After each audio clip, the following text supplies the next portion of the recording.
Olá, caros alunos. Esse é o nosso primeiro encontro de Direito Penal, parte geral, voltados exclusivamente para vocês aí, futuros colegas, vocês aí que farão os concursos para as carreiras policiais. Bom, se você ainda não viu o nosso bloco de apresentação, sugiro que assista lá o nosso bloco de apresentação. E nós vamos começar então a estudar penal, parte geral. E o que a gente estuda em penal, parte geral? O que vai ser objeto do nosso estudo? Então acompanha aí no seu material. Ó. Penal, parte geral, pessoal, a gente pode dividir aqui em três partes. A parte geral ela é dividida em teoria da norma penal.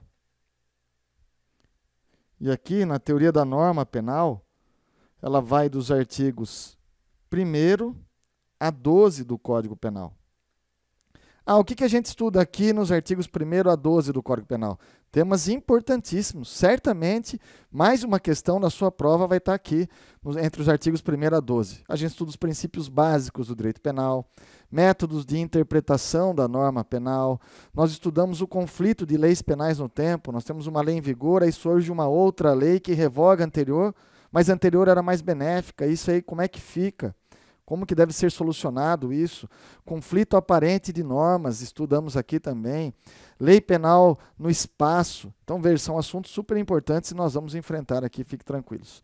Então, teoria da norma penal, inaugura o Código Penal, aqui artigos 1º a 12. Aí nós temos a teoria do crime.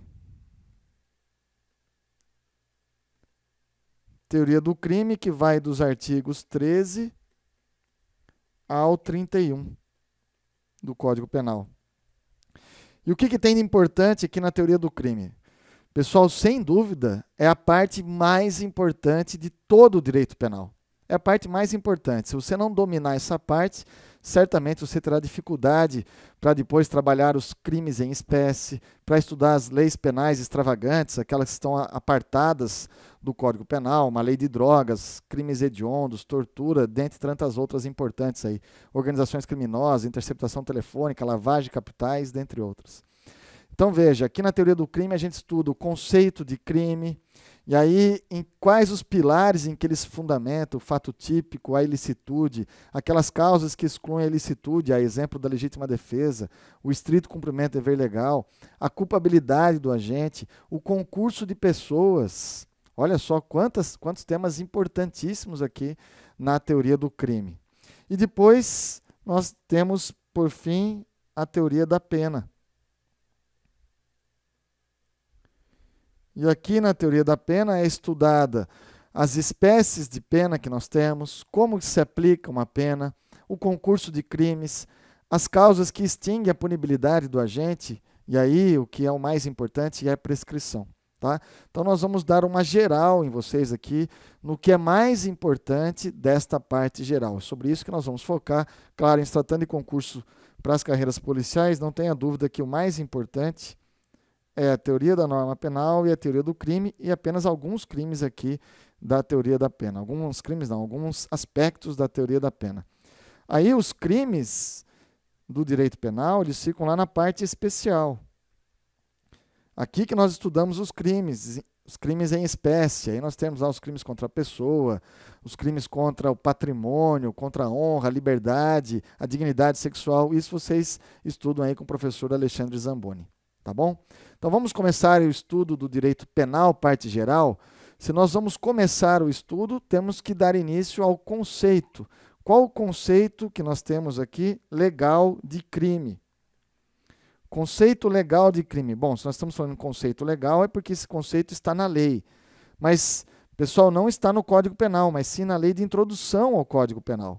No artigo 1º, que diz que considera-se crime a infração penal que a lei comina a pena de reclusão ou de detenção, quer isoladamente, quer alternativa ou cumulativamente com a pena de multa, e contravenção a infração penal a que a lei comina isoladamente, pena de prisão simples ou de multa, ou ambas alternativa ou cumulativamente. Então, esse é o conceito legal de crime, porque vem previsto na lei. Lei de introdução ao Código Penal. E desse conceito, pessoal, a gente extrai algumas observações importantes, como vocês vão ver.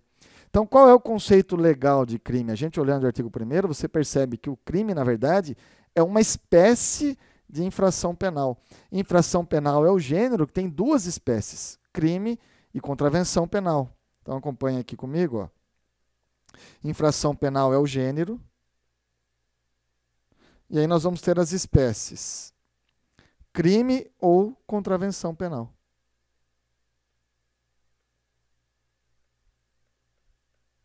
Percebeu? Então, ó, infração penal, crime e contravenção. Crime, aquelas infrações penais mais graves, contravenção penal, aquelas menos graves. Por isso que se diz que nosso sistema é um sistema dualista ou dicotômico, porque a infração penal ela tem apenas duas espécies, crime ou contravenção penal.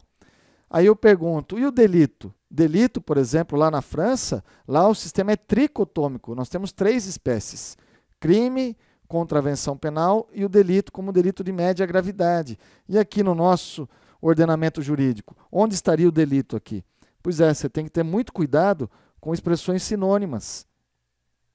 Porque o delito, na verdade, ele é sinônimo de crime. Você falar em crime de homicídio, delito de homicídio, crime de furto, delito de furto, é a mesma coisa. E contravenção penal também temos expressões sinônimas. Então deixa eu apagar aqui, ó, para escrever as expressões sinônimos da contravenção penal. Na contravenção penal, nós temos três expressões que podem vir na sua prova. Ela é chamada de crime anão, também chamada por alguns de crime vagabundo, ou o que mais cai em prova é esse aqui, ó, delito liliputiano.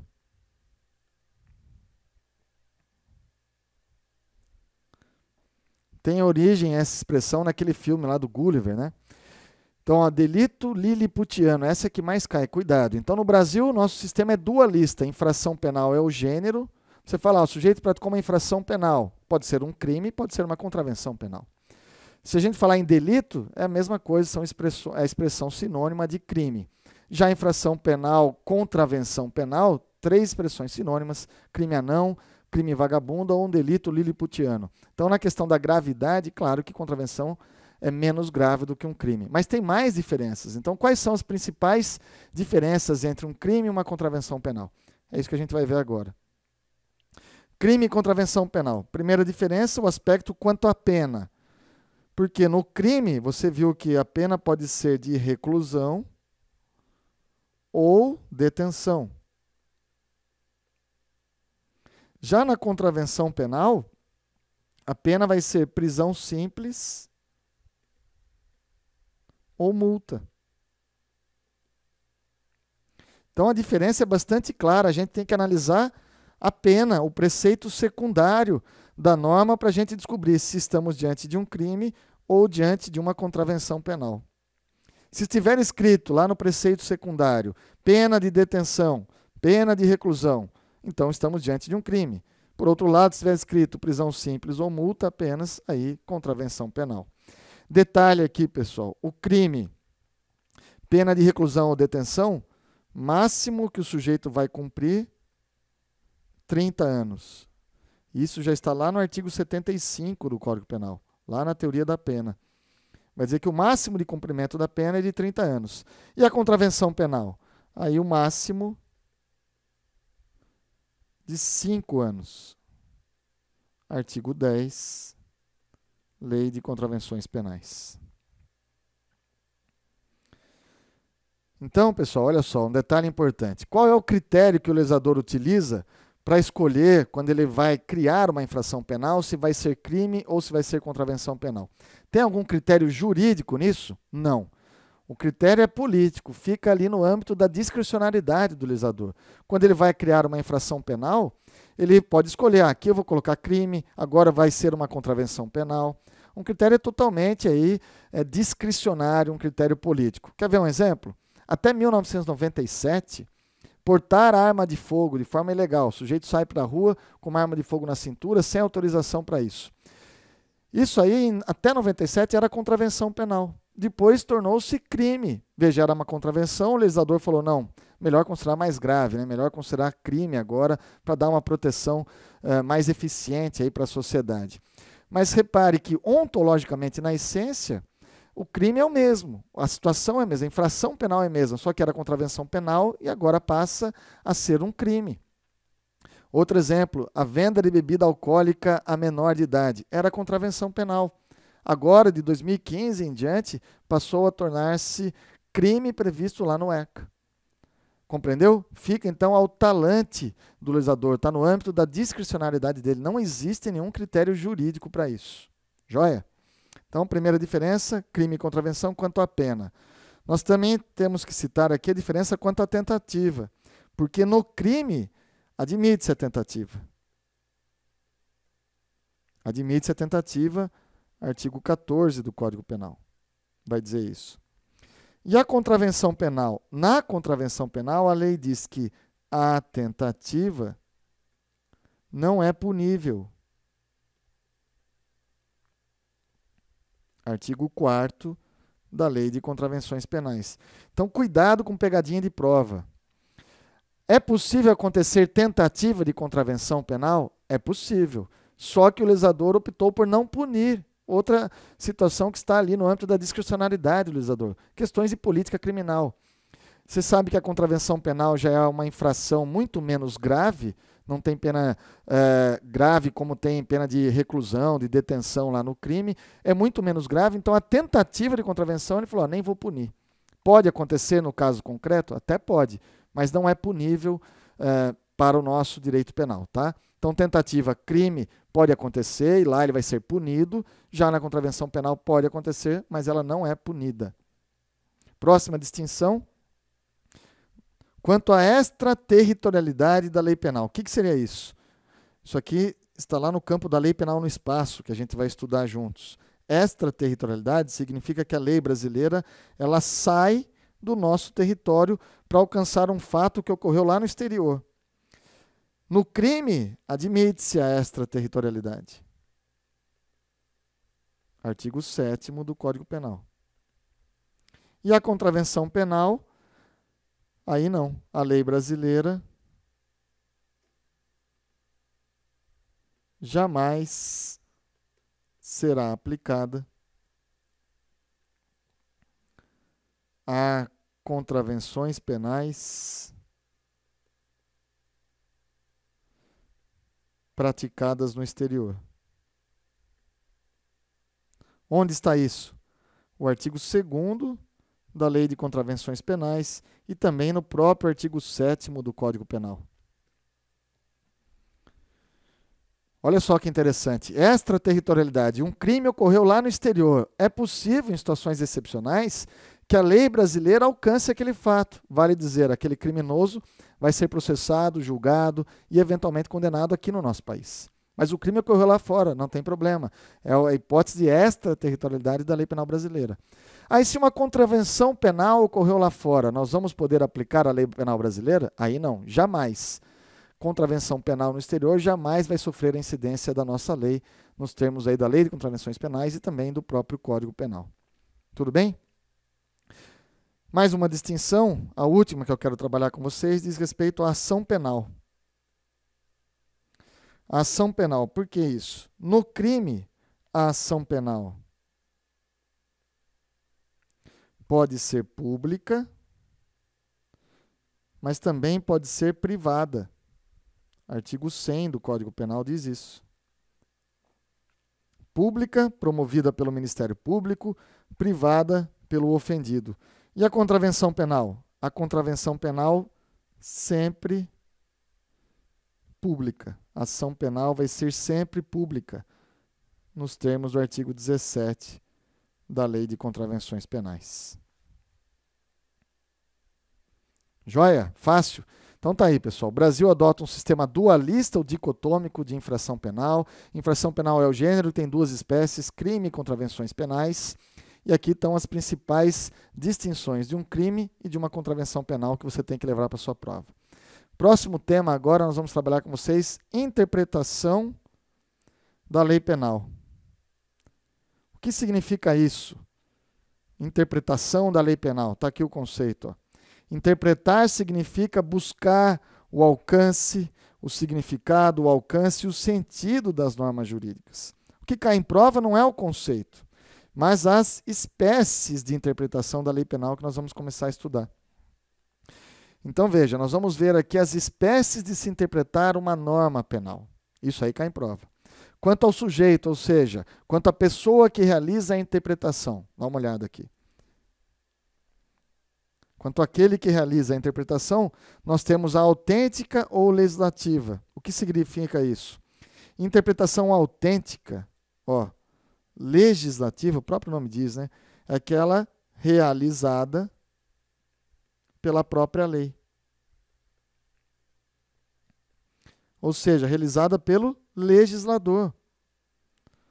Um grande exemplo aqui é o artigo 327 do Código Penal, que traz o conceito de funcionário público para fins penais.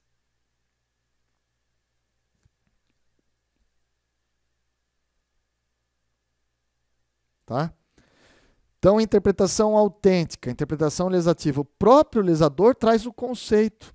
O próprio legislador faz a interpretação ali. Não dá margem para a doutrina, para a jurisprudência. Esse é um grande exemplo que você tem que levar para a sua prova. O artigo 327 do Código Penal, lá nos crimes funcionais, os crimes que só podem ser praticados por funcionários públicos contra a administração, eles exigem, então, a presença de um funcionário público. Mas o que vem a ser funcionário público? O próprio legislador diz, olha, funcionário público está aqui o conceito, no artigo 327 do Código Penal. Isso é uma interpretação autêntica ou legislativa. Repare, se é a própria lei que está trazendo essa interpretação, é porque ela foi votada, foi aprovada no Congresso Nacional. Joia? Interpretação doutrinária. Aqui é aquela realizada pelos estudiosos, no nosso caso aqui, do direito penal. Então, por exemplo, os livros do direito penal que a gente tem aí, um código penal comentado, por exemplo. Então, isso é uma interpretação doutrinária. A doutrina trazendo o que ela entende a respeito daquele assunto. Uma interpretação dada pelos estudiosos do direito. Além da interpretação autêntica ou legislativa, nós temos a interpretação dada pela jurisprudência. Interpretação jurisprudencial ou judicial. Então, aqui, realizada por quem? Realizada pelos juízes, pelos tribunais, quando eles julgam um processo, né? No caso concreto, portanto. Por exemplo, súmulas. A súmula dos tribunais. Então, a interpretação jurisprudencial, judicial é essa. O juiz, no caso concreto, está analisando um processo, e aí ele vai lá proferir uma sentença, ele dá a sua interpretação em relação a determinada norma jurídica, por exemplo. São as jurisprudências que são formadas. Os ministros dos tribunais, quando estão debatendo um processo e dando a interpretação das normas, isso é uma interpretação, então, jurisprudencial ou judicial. Fácil, pessoal. Interpretação quanto ao sujeito. Quem está realizando é o legislador? É a doutrina? São os juízes? Os magistrados? Vamos ver como uma questão caiu em prova? Como é que você sairia? Ó, no Código Penal, a exposição de motivos que nós temos lá é exemplo de interpretação autêntica, já que é realizada no próprio texto. O que você marcaria aqui? Certo ou errado? Cuidado aqui, ó. Resposta é errado. Sabe por quê? Porque a exposição de motivos, ela acompanha a lei, está junto com o código, mas ela não é uma interpretação autêntica. Por quê? Ela não foi votada no Congresso Nacional, não foi aprovada no Congresso, votada e aprovada pelo Congresso. Ela é considerada uma interpretação doutrinária.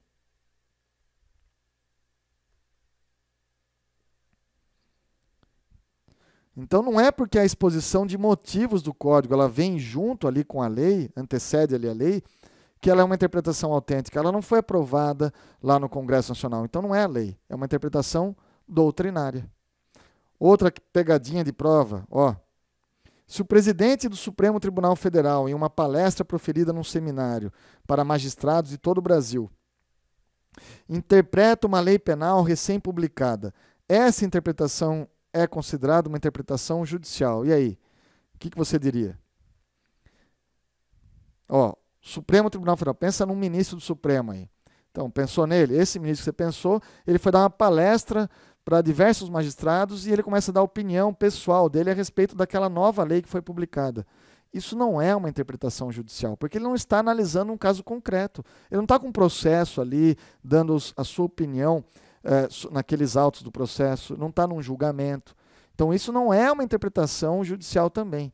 A interpretação judicial, ela reclama a existência de um caso concreto que está sendo discutido. Aqui não, isso aí seria então uma interpretação também considerada doutrinária. Tá?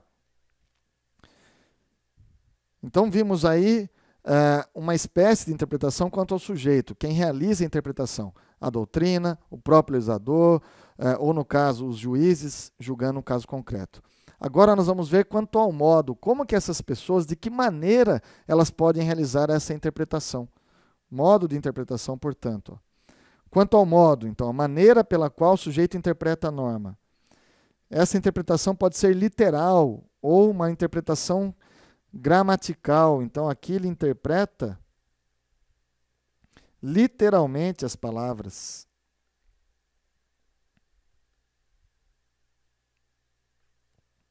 Essa é a interpretação mais precária de todas, a mais simples. O magistrado ali, por exemplo, interpretando uma norma, ele dá uma interpretação literal daquela palavra que está ali. Então, uma interpretação literal das palavras, uma interpretação literal daquela norma. Mais precária de todas, mais simples de todas, né? Uma interpretação gramatical, portanto. Já a interpretação teleológica aqui é a mais profunda. Aqui é aquela interpretação em que se busca conhecer a vontade da lei. Essa é a ideia, busca compreender a vontade da lei. Então, aqui esta está ligada à finalidade do legislador.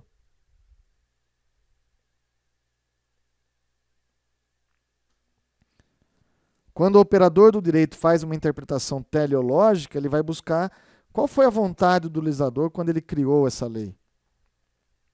Aí nós temos ainda a interpretação histórica, que vai analisar o contexto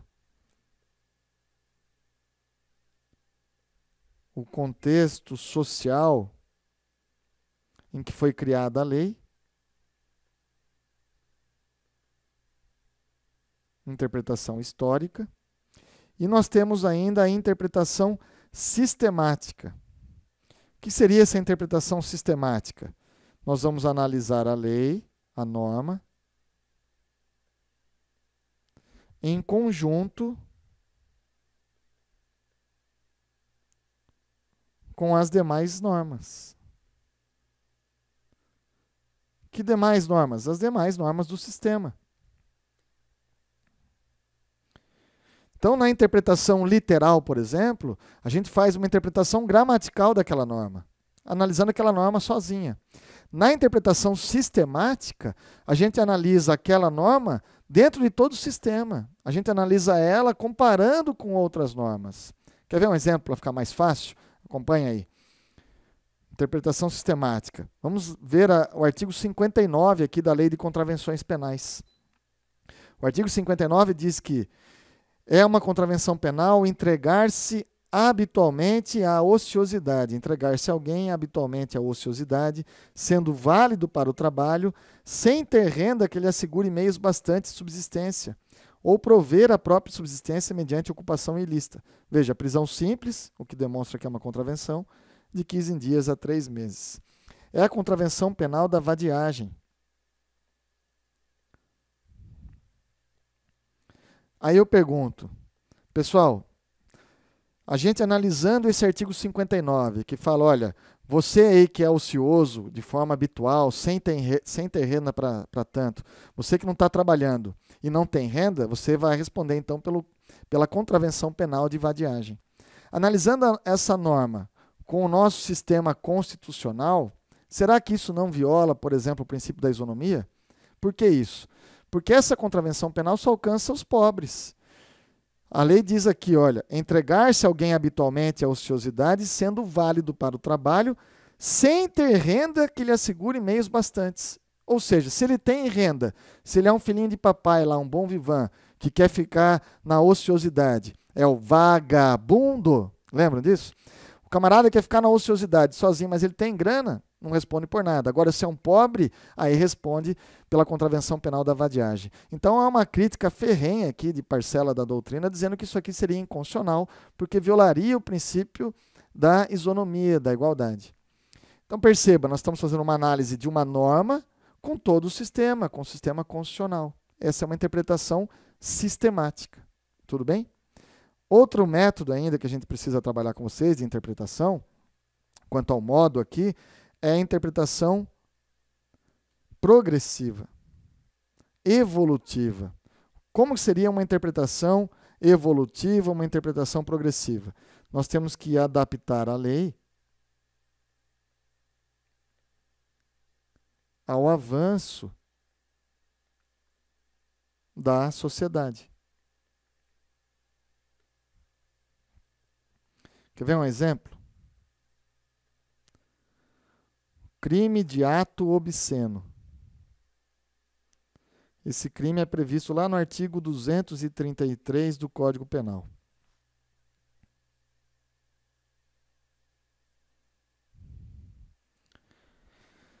Então, nesse modo de interpretar uma norma, a gente tem que fazer sempre uma análise progressiva, evolutiva, para a gente adaptar aquela norma à nossa realidade hoje. Às vezes, nós temos normas aí que são lá de 1940, 1950, 1960. Será que hoje em dia, com esse avanço social, qual é a maneira que a gente tem que olhar para essa norma? Vamos fazer uma interpretação, então, adaptativa, evolutiva. Se eu perguntar para você, olha, o sujeito que anda pelado na praia pratica crime de ato obsceno? O que você tem que responder? Depende. Bom, se ele está pelado numa praia de nudismo, claro que não pratica crime de ato obsceno, porque o que se espera é que as pessoas ali naquele local estejam realmente nuas. Agora, o sujeito está pelado numa praia que não é de nudismo, aí responde pelo crime de ato obsceno. A mulher que está de fio dental na praia responde pelo crime de ato obsceno? Não, é normal, né? Você vai na praia, hoje tem lá a mulherada de fio dental. Os homens de sunga. Agora, e se essas mulheres estivessem de fio dental, vamos imaginar, na mesma praia em 1950? Certamente, naquela época, seria considerado crime de ato obsceno. Por isso que a gente tem que fazer uma interpretação progressiva da norma, deixando aí compatível com a sociedade atual. Tá bom? Então vimos aí os métodos de interpretação quanto ao sujeito, quanto ao modo. Vamos dar uma paradinha, nosso tempo está vencendo aqui, daqui a pouquinho a gente volta e continua trabalhando aí a interpretação das normas. Até já.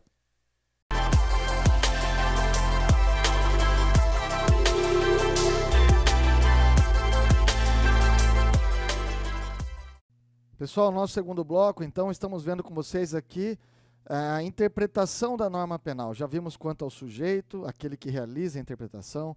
Falamos do modo de se interpretar, então como que o sujeito interpreta, e agora o resultado que se chega. Então o sujeito interpreta, quem interpreta, a maneira que interpreta, e agora quanto ao resultado, é isso que nós vamos ver com vocês. Ó, quanto ao resultado, a interpretação ela pode ser declaratória. Aqui, a lei disse exatamente o que queria.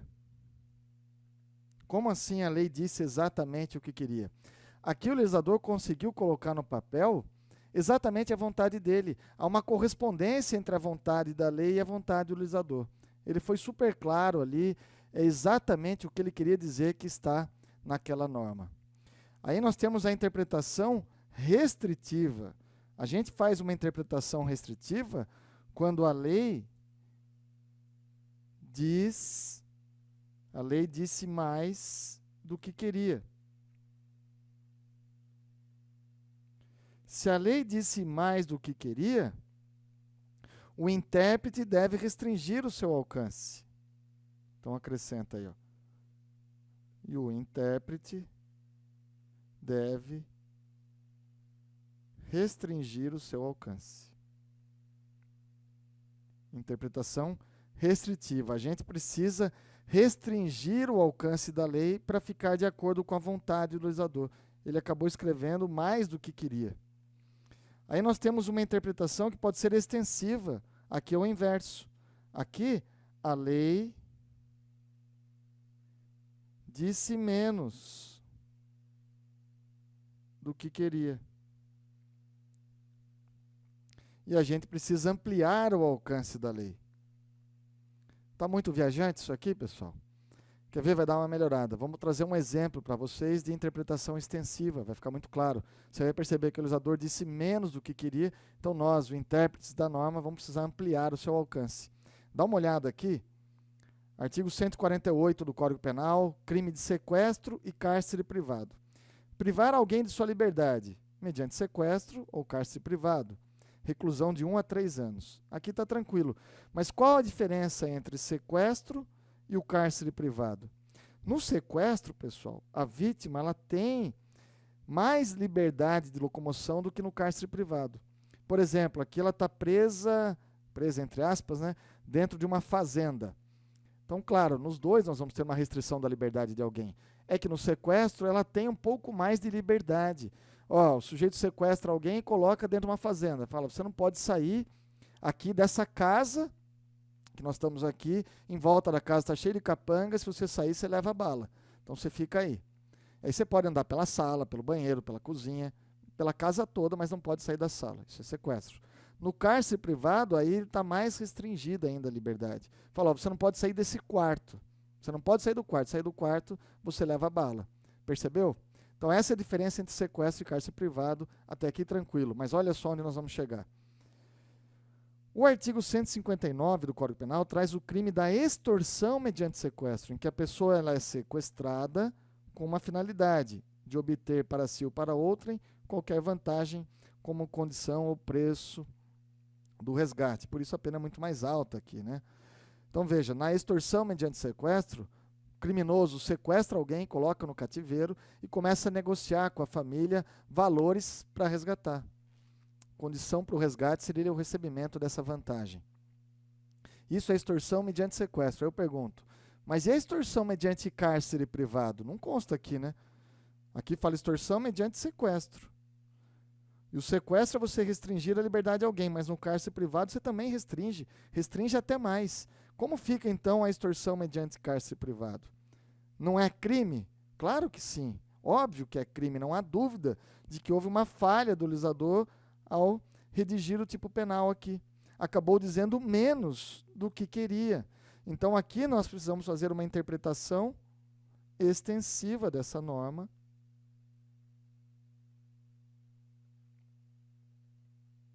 Para abranger também a extorsão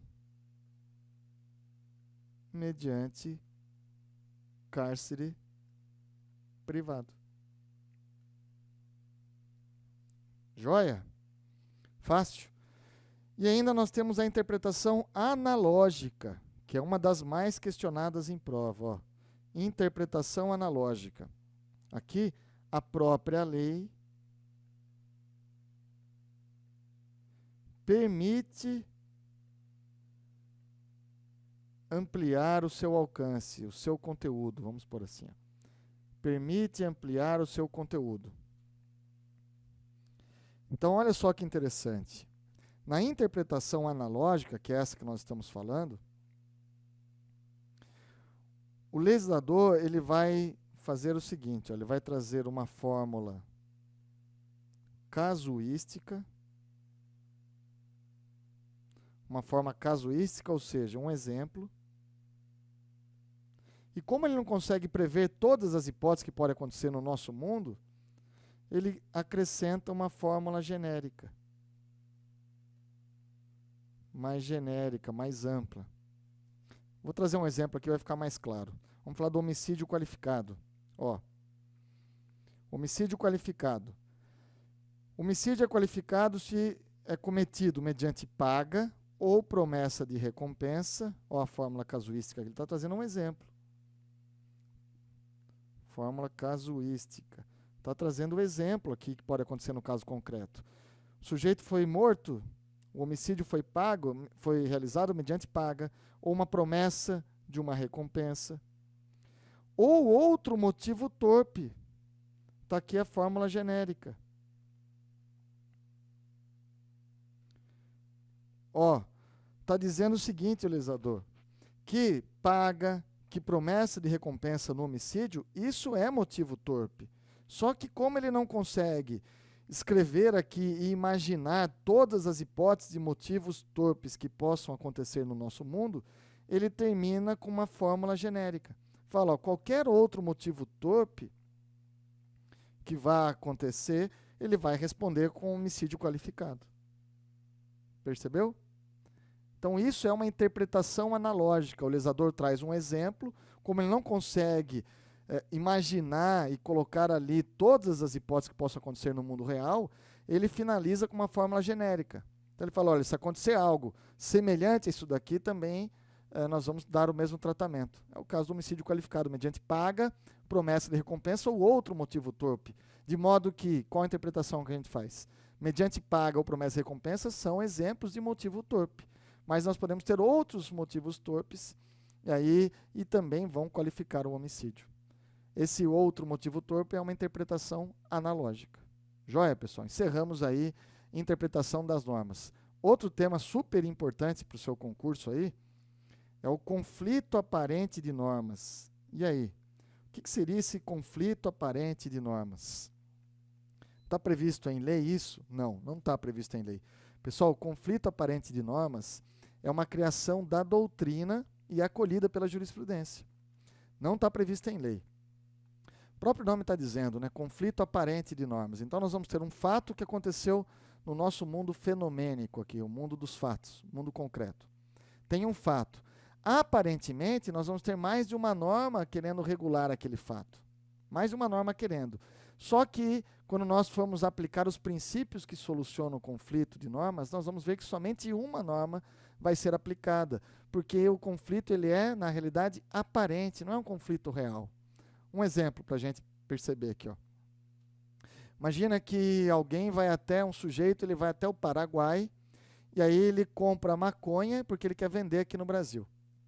E aí ele é surpreendido no momento que ele está transportando maconha, preso em flagrante.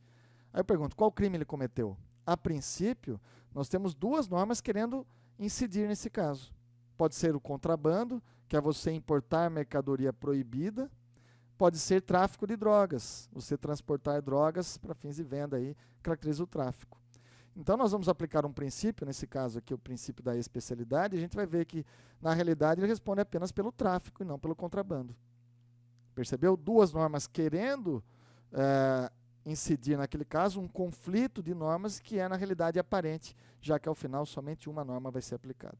Então esse é o conflito aparente de normas. O que cai na sua prova? O que pode cair? Quais são os princípios que solucionam esse conflito? E aí são quatro princípios que nós vamos trabalhar com vocês aqui. Ó. Os princípios que solucionam o conflito aparente de normas. Nós temos o princípio da especialidade, o princípio da subsidiariedade, o princípio da consunção ou absorção e, por fim, o criticado aí, princípio da alternatividade. Vamos falar de todos eles, então. Princípio da especialidade, o que significa? Significa que a norma especial prevalece sobre a norma geral. E aqui não importa a gravidade, viu, pessoal? Não importa. Norma especial prevalece sobre a norma geral. Olha o exemplo. Homicídio simples. Matar alguém em reclusão de 6 a 20 anos. Então, matar alguém é homicídio? Sim, está aqui. Ó. Matar alguém é homicídio. Agora, e se esse alguém for o filho? Se a vítima for o filho? E esse filho, vamos imaginar que ele foi morto após o parto.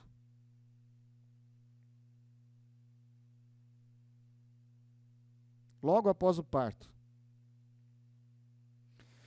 e foi morto pela mãe durante o estado puerperal.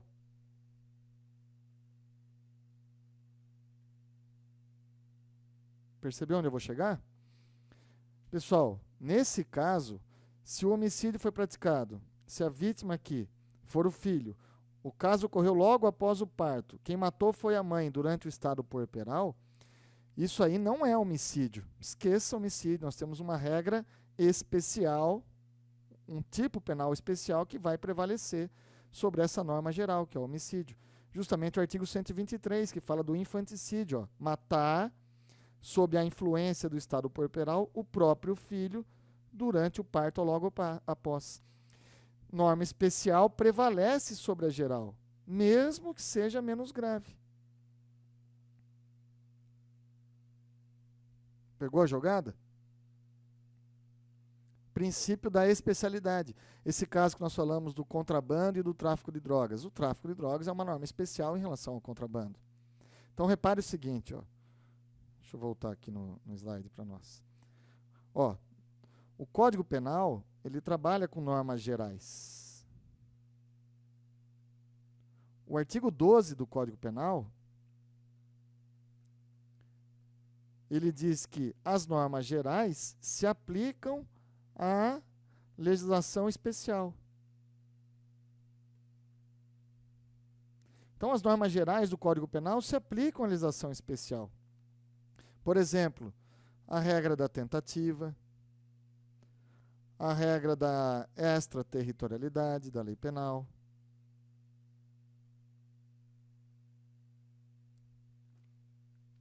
a regra do concurso de pessoas. São normas previstas aqui na parte geral do Código Penal. Normas gerais se aplicam à legislação penal especial. Só que o artigo 12 continua e fala, olha, salvo se a legislação especial tiver alguma norma específica. Ou seja, se nós tivermos uma norma especial aqui, ela prevalece. Lembra que nós vimos na lei de contravenções penais, por exemplo, que a tentativa não é punível, que não se aplica a extraterritorialidade? Pois é um exemplo aqui, ó.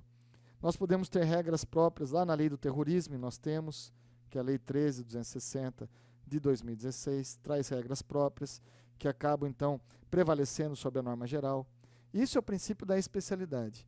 Uma norma especial vai prevalecer sobre a norma geral. Cuidado que não tem nada a ver com gravidade do crime, como a gente acabou de mostrar. Tá? Primeiro princípio solucionador aqui, então, princípio da especialidade. Princípio da subsidiariedade. E agora? Significa que a lei primária, que é uma lei mais ampla, prevalece sobre a lei subsidiária, que é menos ampla. Aqui uma norma mais ampla prevalece sobre a mais ampla prevalece sobre a menos ampla. Então nós vamos ter um tipo penal maior, e quando não for possível aplicar esse tipo penal maior, aí nós vamos aplicar um tipo penal menor. Esse tipo penal menor aqui funcionaria como um soldado de reserva. Pensem num soldado de reserva. Então está aqui o exemplo que eu trouxe para vocês, o artigo 132. Ele diz que expor a vida ou a saúde de outrem a perigo, direto e iminente. Pena, detenção de 3 meses a 1 ano. Olha o detalhe, se o fato não constitui crime mais grave. Se o fato não constitui crime mais grave. A própria lei reconhece que ela é subsidiária, que ela é uma norma aqui menos ampla. Então pensa aí no camarada que ele saca a sua arma de fogo, atira em relação ao seu desafeto para matá-lo, só que errou o tiro, o cara é ruim de mira e acertou a perna. Você vai falar, nesse caso ele responde pelo artigo 132, ele expôs a vida do desafeto a perigo? Não, pessoal, ele responde por tentativa de homicídio. Não vai ser o artigo 132 porque só vamos utilizar esse artigo como um soldado de reserva. Se o fato constituir crime mais grave, você não aplica ele. No caso, é uma tentativa de homicídio, nesse exemplo que eu trouxe para vocês. Entendeu a subsidiariedade? Então, a subsidiariedade ela pode ser de duas formas ainda, nós vamos ver agora. Ela pode ser expressa, como nesse exemplo, ou uma subsidiariedade tácita. Acompanha aqui comigo, ó. Espécies, então, a subsidiariedade expressa ou tácita. Expressa, a própria norma diz que é subsidiária. O exemplo é esse que acabamos de ver, o artigo 132 do Código Penal. Reconhece explicitamente que ele é uma norma que deve atuar como soldado de reserva. Agora, e a subsidiariedade tácita? Aqui não há referência expressa na lei.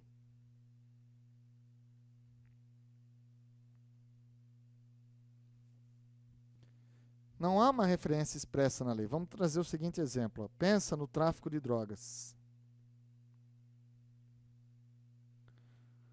O sujeito que foi surpreendido portando drogas. É o artigo 33 da Lei 11.343, 2006. O traficante. Vamos imaginar que ele foi preso pela polícia por tráfico, foi processado pelo Ministério Público por tráfico. Chegou na hora da condenação, o juiz falou, peraí, para mim ele não é traficante. Tudo indica que aquela droga que estava com ele era para ele usar, ele não ia vender. Era para consumo próprio. O juiz desclassifica para o crime do artigo 28. Porte de droga para consumo pessoal.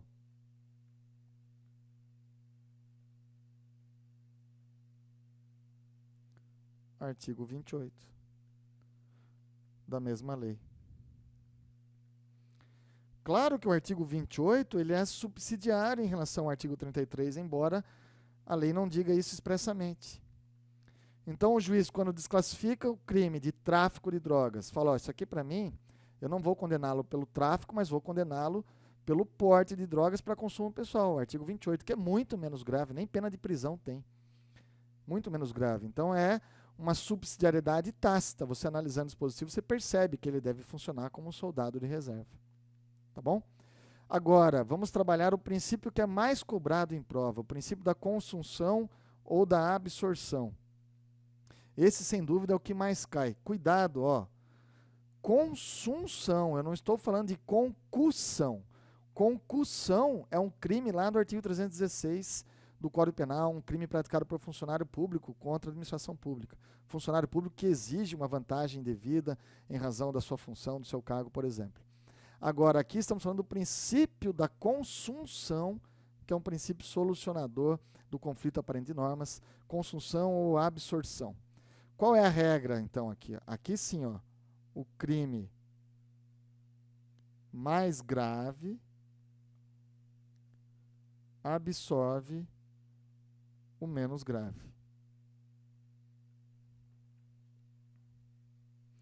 Anota aí o seguinte, ó. Todos os crimes que funcionam como etapa normal da preparação ou uma etapa normal da execução de outro ficam absorvidos.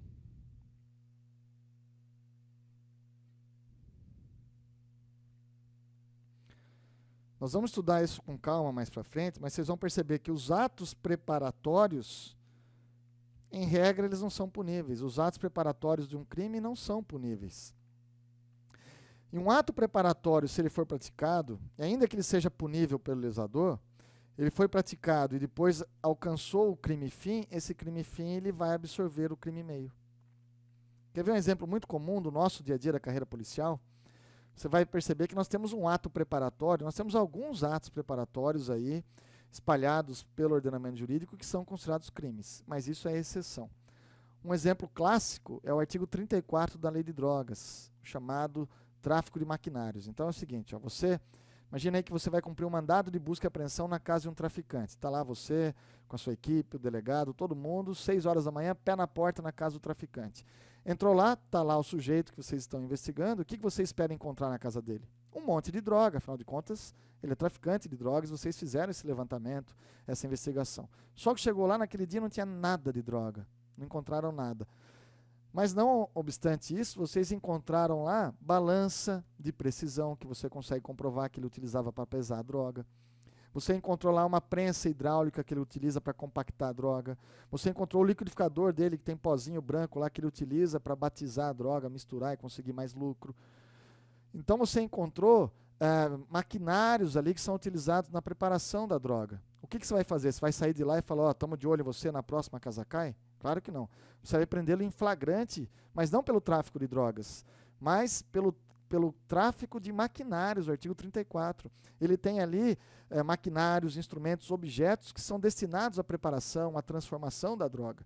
Isso, sem dúvida, é um ato preparatório do tráfico, que é punido pelo legislador aqui de forma autônoma. É uma exceção. Tá? Agora é o seguinte, imagina que você chegou na casa do traficante lá e você encontrou a balança de precisão, a prensa hidráulica, o liquidificador com pozinho e também encontrou um monte de droga, como vocês imaginavam, já que a investigação foi bem feita. E aí ele vai responder pelo tráfico de drogas, artigo 33 e mais o 34? Nananina, não. A jurisprudência entende que o artigo 34, ato preparatório do crime fim aqui, que é o tráfico, nesse caso fica absorvido. Responde somente pelo 33. Então está aqui, ó. Deixa eu ficar mais claro agora.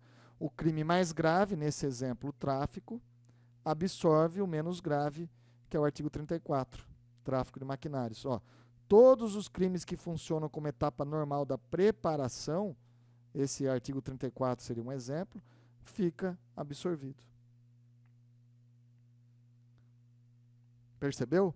Só que agora, pessoal, preciso aprofundar mais com vocês. Sei que você já entendeu aí, que está tranquilo, mas nós temos que aprofundar aqui a consunção, porque nós temos hipóteses de consunção. Vamos lá. Vou te mostrar isso. Hipótese de consunção. Temos aí o crime complexo, o crime progressivo, pode cair na sua prova, e a progressão criminosa. Qual a diferença, por exemplo, de crime progressivo e progressão criminosa? Olha que perguntinha capciosa, boa de concurso. Então vamos lá. Crime complexo, pessoal. O crime complexo é aquele que resulta da fusão de 2 ou mais crimes. Exemplo, crime de roubo, artigo 157 do Código Penal. O roubo nada mais é do que a fusão de 2 tipos penais. O furto mais o constrangimento ilegal.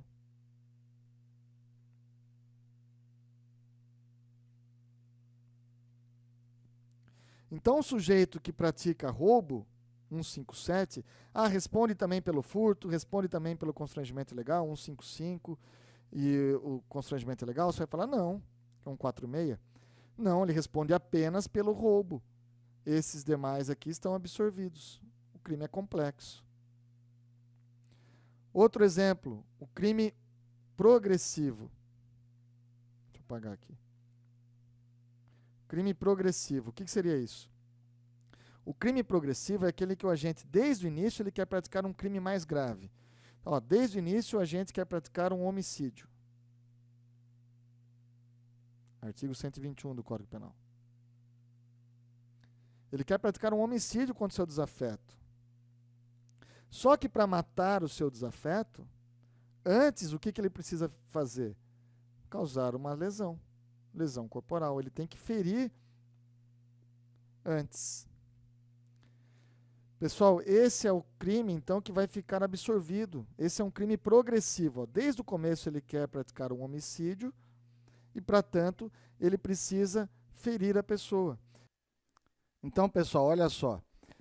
Pensa num inquérito policial, num processo criminal onde houve um homicídio, crime doloso contra a vida. Se você for analisar o laudo pericial, vai estar constando lá, olha, essa pessoa que morreu em razão das lesões experimentadas decorrentes de um instrumento pérfuro cortante. Por exemplo, ele morreu em razão de golpes de faca. Então, vai constar a lesão, efetivamente tem que acontecer a lesão para ocorrer um homicídio. Por isso que se diz que aqui, esse é um crime de passagem. e vai ficar absorvido, é o crime progressivo. O que não se confunde com a progressão criminosa. Na progressão criminosa, a vontade do agente é diferente. Primeiro, ele quer causar uma lesão corporal, que é o artigo 129 do Código Penal. Aí, depois que ele alcançou o seu desiderato, alcançou essa finalidade, ele resolve praticar um homicídio. Artigo 121.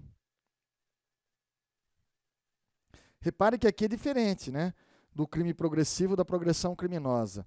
No crime progressivo, ele quer desde logo o crime mais grave. Só que para isso ele precisa necessariamente passar pelo menos grave.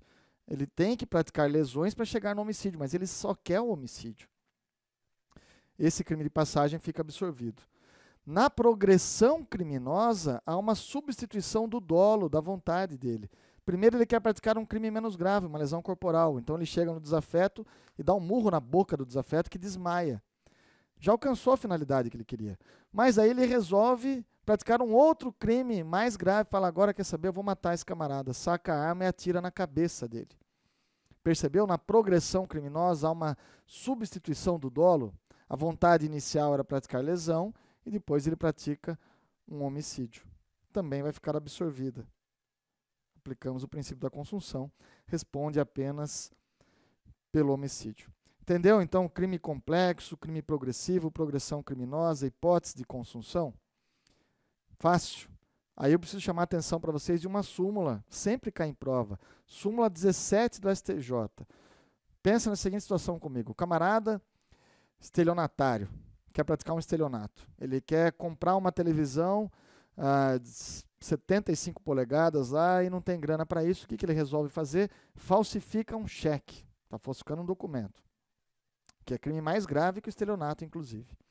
Falsificou um cheque, chegou lá no estabelecimento, entregou o cheque, levou a TV embora, aí a loja vai tentar receber o cheque e daí está lá que o cheque é falsificado.